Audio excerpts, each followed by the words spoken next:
big man! Oh, it's pretty! It's so pretty!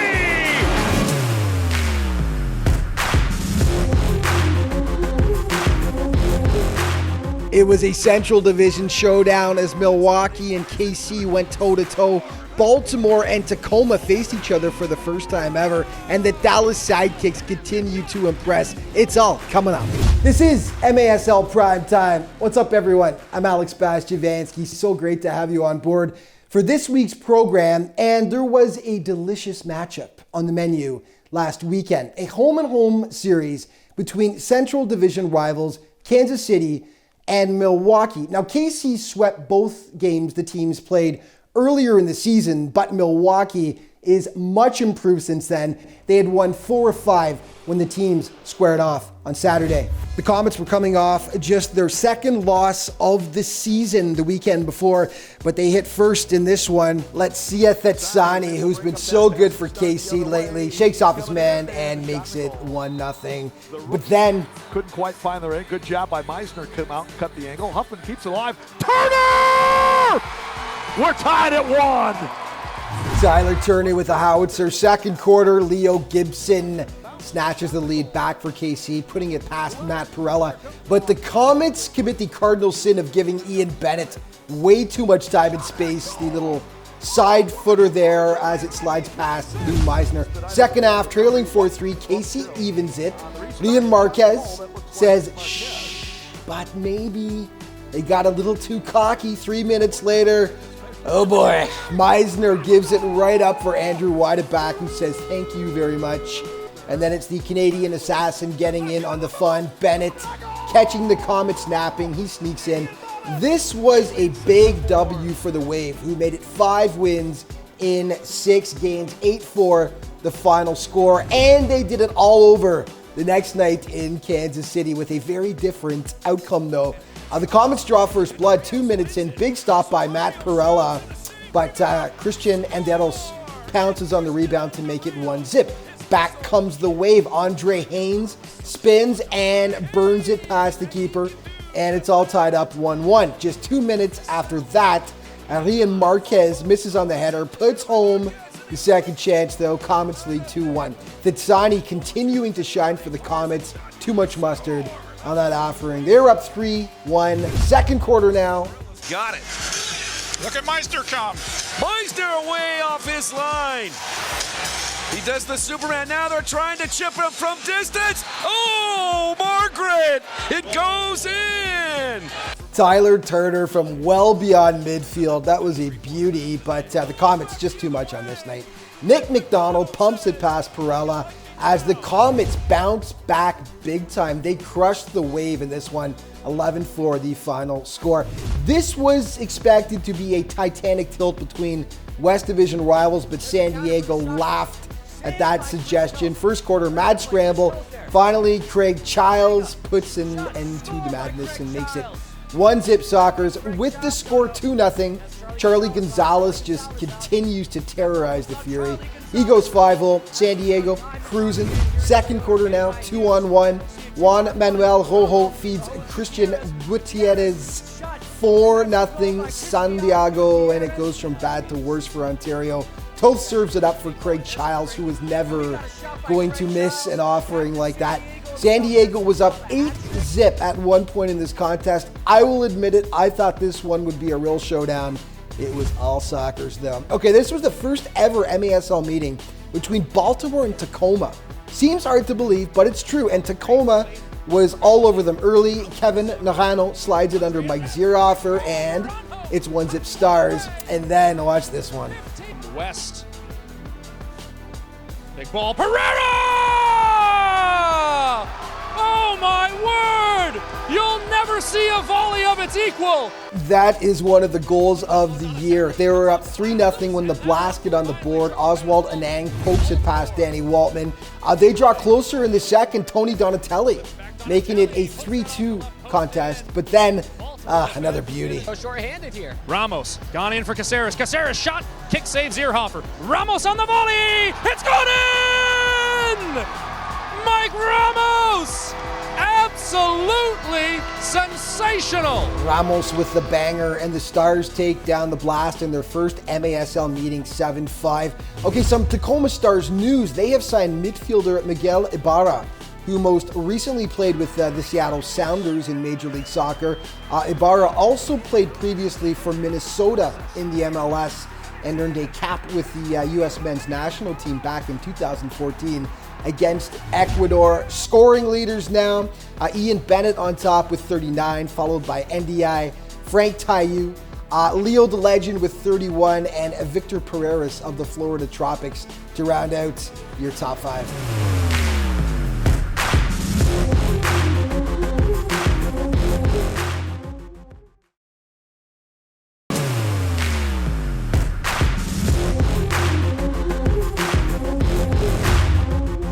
Welcome back to MASL Primetime, everyone. You know, the Dallas Sidekicks have had some of the biggest emotional swings of any team in the MASL this season. They started off slow, but then a coaching change and an influx of new players really helped to turn things around in a hurry, and a big win over the powerful Florida Tropics 2 weeks ago really solidified that this is a team that cannot be taken lightly, even for a second. We take a closer look at the Sidekicks now in this week's Primetime Spotlight.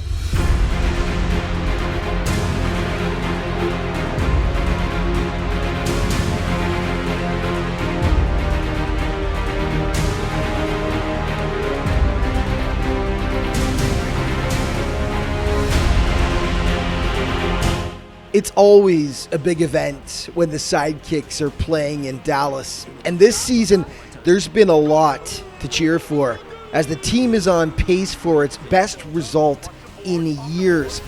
Shot. Go, go, go, go, go, go, go, go, go, go. And the Sidekicks bench is going absolutely bonkers. However, things didn't start out well, as the team stumbled out of the gate with an 0-3 record.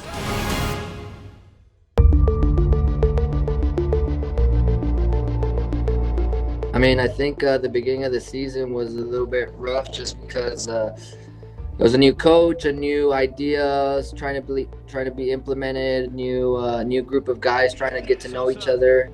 So of course, I think that kind of took us a while to get used to, if that's the right word. The organization parted ways with head coach Pablo da Silva on December 21st due to philosophical differences. Taking his place was former Sidekicks player Ricardino Cavalcante, and that marked the beginning of the team's turnaround. Yeah, I mean, Rica, like you said, he's been around the organization for a long time. I had played with him the previous 5 seasons. And of course, he knows the game so well. He's a player's head coach, 101, straight up. You know, he lets us have our point of view. He obviously has the final say. He is one of the main reasons why we've had this turnaround. You know, he's hands-on when it needs to be hands-on. He's putting his foot down. And then again, like I say, when he sees some of the older players, the veteran players with their ideas, he lets us run with it. The team was able to swing deals to bring in new players as well. The most significant being former Sidekick and Dallas resident Jamie Lovegrove, back from San Diego. He was in a great team. I mean, we're lucky that he wanted to come help us out and join his old team. It was a great addition with him. I mean, then we got Cameron on board. Cody Ellis has come in and been rock solid back there for us also. It was just a case of getting some experience in the group. You know, some of the young lads in our team right now, they're flying. It just takes that little bit of experience that I think that I bring, that Cody Ellis brings, and Cameron Brown brings back to the group, that's made us successful.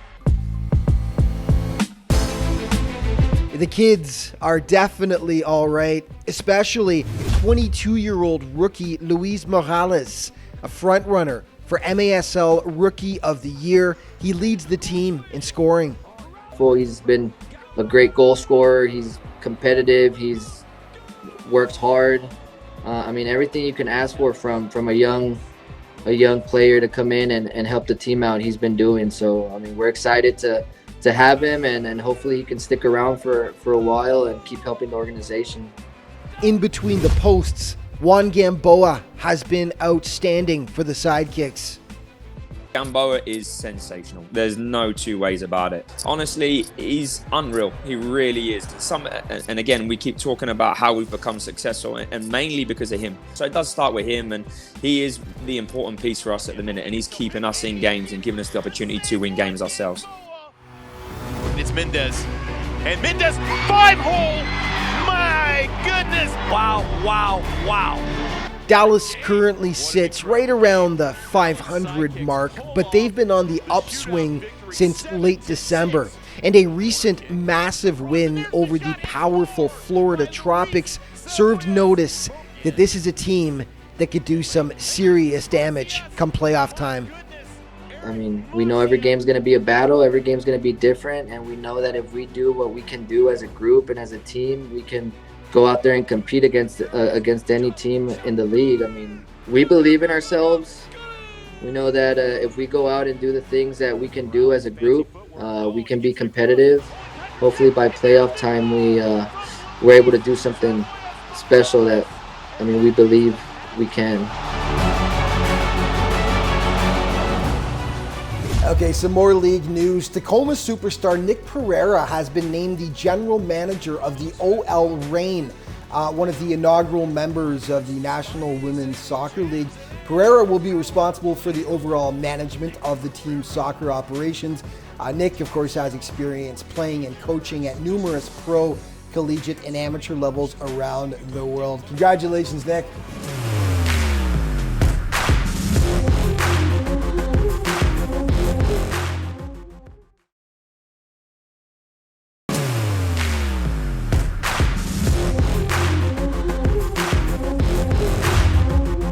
Hey, welcome back to MASL Primetime. Joining me this week for our studio chat is the head coach of the Baltimore Blast, David Bascombe. David, thanks for taking the time. How you doing, buddy? Everything's going well, man. Pleasure to be here. Pleasure to be on. Well, it's great to have you on the show, man. And you guys currently sit second in the East Division. But of course, it should be said, you still have 3 games to play against the first place Florida Tropics. So there's still plenty of chances to make up ground on them. But just overall, how do you feel the team has played so far this year? Yeah, I think we're doing well. We're getting better, right? One of the things I have to be very mindful of is that, one, you don't want to peak too early. Yeah. And the second thing, you have to stay focused. I have to stay very focused and not get just caught up into results, right? Winning championships is not easy. So you may see in these first 12 games a little bit of inconsistency. Yeah, but we're getting back, we're getting on track. And that's what the focus is right now, getting ready for our next 12. So Lucas Roque leads the way for you guys offensively right now, and he's been spectacular, one of the top scorers in the MASL so far this season. Just talk about Lucas and the way he's played. Lucas, you're talking about a young man that's not just a player that's been in this league, but he is actually a player that's been in this league that's a veteran. He will put the ball in. He gets 3 chances, 1 will go. And the one thing I do like about Lucas, even if it doesn't go in, is still putting the time in to create. The hard work, the energy that he puts around, that's what makes him a complete player. And this is why, I like this young man as a player. And he's sharing, right? He's sharing his information and knowledge with the younger players coming through. So aside from one really tough loss where you guys gave up 10 goals against the Ontario Fury, you guys have been one of the best defensive teams in the MASL so far this season. And a big reason for that has been the play of goalkeeper William Van Zela, one of the lowest goals against averages in the league. Talk about Willie V and the way he's played. Yes, again, we're talking about a veteran of the game. See, I have this thing about either players get old, means they have nothing to offer, or you got players who become veterans. This means that they can learn and give the information. What we found with William Van Zela, you're talking about a guy that carries his emotion. He's a champion. He has a passion, a love for the game. So having him in the back end, coming up with big saves, right? Because he knows when they has to be done. He's very smart. As he's getting older, he's smart, right? His position is good. I mean, amazing player and an amazing person. So Dave, I just wanted to finish off with the 40th anniversary of the Baltimore Blast is approaching. And this is an organization that has just meant so much to the community over the years. It's just been a great success story, hasn't it? Yeah, it is. Let's go through this, right? 40 years, you're looking at any sports franchise. When you are able to survive in this time in sports for 40 years, it says something. But it also says the ownership that's been here. Ed Hale, the passion, the love, the pride. You got 40 years of building a family, not easy. 40 years of integrity, 40 years of having a winning way, 40 years of job opportunities for close to 1,000 young men. Yeah. And for many franchises out there, getting past your first, we know it's not easy. But to go 40, it's an accomplishment, and I'm so proud to be a part of it. Agreed. 40 years, quite the accomplishment. And Dave, unfortunately, we're out of time for this segment. But listen, thank you so much for taking the time today. Keep up the great work, and we'll chat later. Always a pleasure. Looking forward to the next time.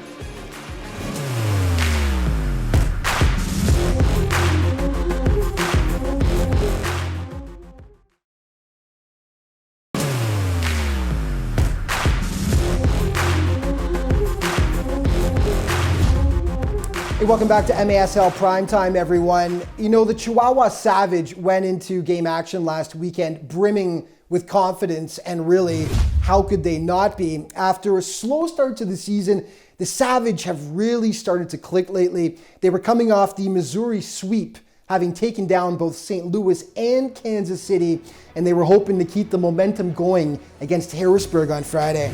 The Heat came into the weekend on a 4-game losing skid, but they managed to strike first here. Malcolm Harris making it 1-zip, just 2:41 in. Soon after, though, one of the weirdest goals you will ever see. Seriously, look at this one. That happened. Take another look. The official tries to hop out of the way. Instead, it's a perfect pass back to Hugo Puentes. Hugo, go buy a lottery ticket. Seriously. Unbelievable. And that fires up the Savage. Brian Aguilar back for Enrique Cañez. 2-0. Chihuahua. 3 minutes later, Jorge Rios with the nice move, and then the finish past William Banahaney. 3-1. The Heat did manage to claw back, though, with the score 3-2. Bradley Kerstetter somehow gets that one to go. Second quarter now. Juega con Ríos y viene Pareja, va Pareja, le va a enseñar el dulce, va por fuera, Pareja. Golazo. Yeah, Jorge Rios with the banger, and the Savage end up running away with this one, 11-6. They did it all over again the next night with the score tied at 2 in the second quarter. Matt Brain, the cheeky little header, and Harrisburg goes up 3-2. All Savage from that point on, though. Willie B making the initial stop, but can't hang on to it. Arturo Valle pounces, and it's 3-3. 7 seconds later, Alejandro Leja rips the twine, and Chihuahua would end up scoring 7 of the last 8 goals in this contest. They run away with it 9-4. We featured Dallas earlier in our primetime spotlight, and they continue to impress. Taking on St. Louis, Gustavo Piedra banging home the opener for the Sidekicks, 1-0. In the second, they lead 2-zip when Cameron Brown rolls it in to the far corner. Great camera angle there, too. And Dallas was cruising, and then it's the guy who might be their MVP this season, Jamie Lovegrove, breaking bottles on the top shelf. Vicious shot. Hold on for a second, though. St. Louis not folding with the score 4-2. Beautiful little backheel pass. Dudikar Carvalho finishes, and then it's the big man, Mo Ndiaye. And shockingly, it was all tied up 4-4, but all Dallas from that point on. Sebastian Mendez slamming home the perfect pass from Cody Ellis. And this is what an arena soccer veteran knows how to do. Use those boards. Jamie Lovegrove doing the same soon after for Bradley Valadez. Man, the Sidekicks are looking dangerous. They take this one 11-6. And despite at one point blowing a 4-0 lead, Lovegrove said after the team was confident the whole way they were going to grab the win. I mean, there was never in doubt tonight that we were going to be out with the win. You know, we felt confident from start to finish. And, you know, 11 goals and only 6 against. We can keep performances like this. We can go as far as we want to go.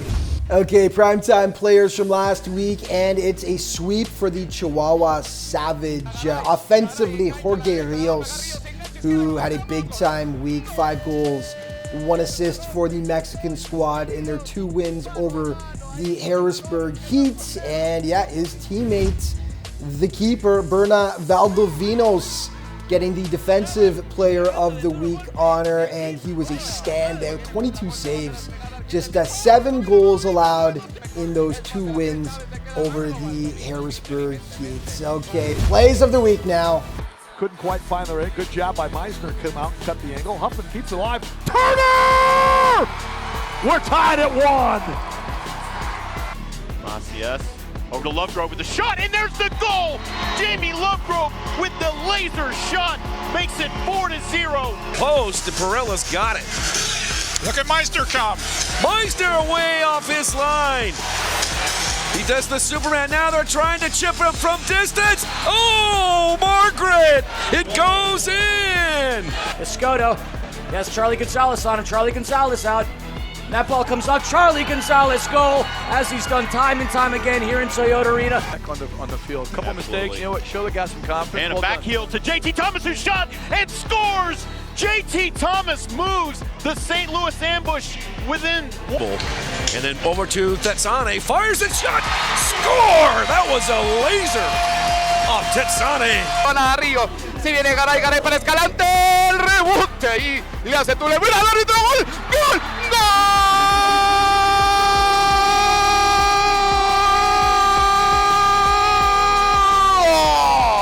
Fuentes, gol. West. Big ball. Perera! Oh my word! You'll never see a volley of its equal. West sends it the length of the floor, and Perera drops the hammer 2-0. And that is going to wrap things up for this week's show. But just a reminder, all throughout the regular season and the playoffs, to stay up to date with everything that's going on in the MASL, be sure to check out the league's different social media outlets. Thank you so much for watching. We'll see you next week.